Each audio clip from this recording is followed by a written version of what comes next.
Are you worried about them? Because I came out of this thinking, especially the last two games, without Liam McNeeley, to me, long term, getting Jalen Stewart the minutes and the reps and a chance to be able to play 32 minutes in a game like this in a role like that and have that success and confidence. And then Aiden Mahaney on Sunday against Providence won them that game in the second half.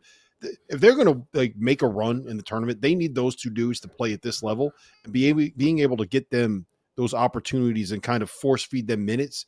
Maybe isn't the worst thing in the world if McNeely's going to end up coming back. He's going to come back, and you know what he's going to do when he comes back. And it just adds another offensive weapon. I think Mahaney production from the bench would be a key for them. His ability to knock down shots. If he can ever live up to the expectations that they had for him coming in, if he settles into that role, then UConn could be UConn again. And they're going to defend. They're going to compete. We know they're well coached. They'll be right there in the end. So I wouldn't worry about them. I just think as they get these reps, these guys get these reps, and when it matters, this is a team we're going to see in the tournament. They're going to have a top 3 seed, and we'll see where they're healthy, if they're healthy, and hoping that they got all the guys like Mahaney playing at their best. If they are, then I'm not counting out UConn. Kenny?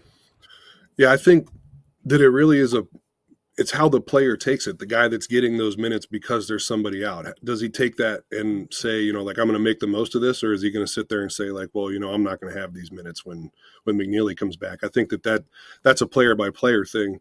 But the thing about UConn for me, outside of all of that stuff, is that when teams play against them, they never they always keep tension on the rope. And Kyle Neptune said something about it, how they're not just going to lay down for you in the last minute or two. It feels like they always have that punch to come back that makes you think we got to get this defensive stopper. We got to get a bucket here. And that's something that's come from being a winning program for a long time, but especially in the last 2 years. So I don't really think that I'm nervous about UConn. They have a lot of experience. They have a lot of good players. Obviously they're a winning program, and that's, that culture is something that in college basketball can make a good team great, and I think that that's kind of the position that they're in right now. Yeah, and credit to those guys, man. They're playing up to a championship expectations, man.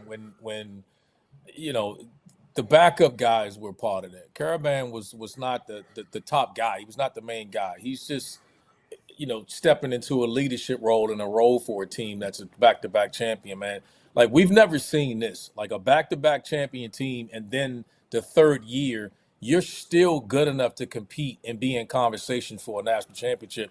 And when you got a lot of guys who didn't contribute, trying to live up to that is a problem. And I think that's what Hurley's managing right now. It's he's got to be fair to his guys.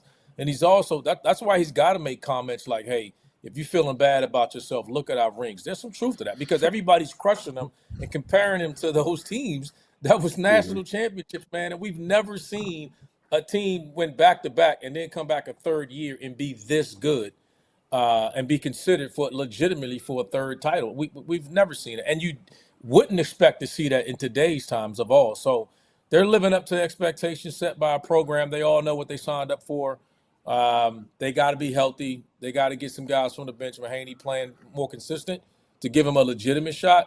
But they're chasing history, man, and it's going to be hard as hell. And you got to be Hurley knows it better than anybody, man, how you got to deal with this team, riding the emotional roller coaster that this team is going to be on all year long. Yeah, I've been telling people all year that I think that the big key has been, and I think you've seen a little bit of a change in Dan, is it's not perfection that you're striving for. The last 2 years, you're going out there and you're saying, we're going to do what we do, and you're not going to be able to stop it because we are better than you. All that matters is us perfecting the stuff that we do because we're going to change how you play. And this year, they don't have those guys. This year, it's more of there's got to be a teaching element to it for Dan with some of these younger players. And I think that you kind of saw, especially when they got back from Maui, you saw a little change that mindset from, I am expecting a level of a level of perfection to, all right, I have to get these guys to the point that they can compete at that level. And I think that's when you saw their season kind of flip in terms of worried about them. As long as McNeeley gets back and he's back to being the guy that he was for the 3 weeks before he got hurt, they're going to be just fine. And having Jalen Stewart play at this level and getting Aiden Mahaney capable of doing the things that he did, like against Providence or in the first half against Baylor, they'll be just fine, man. I'm not going to sweat out losing on the road because the winningest player in college basketball missed 2 free throws, which he has literally never done in his life before.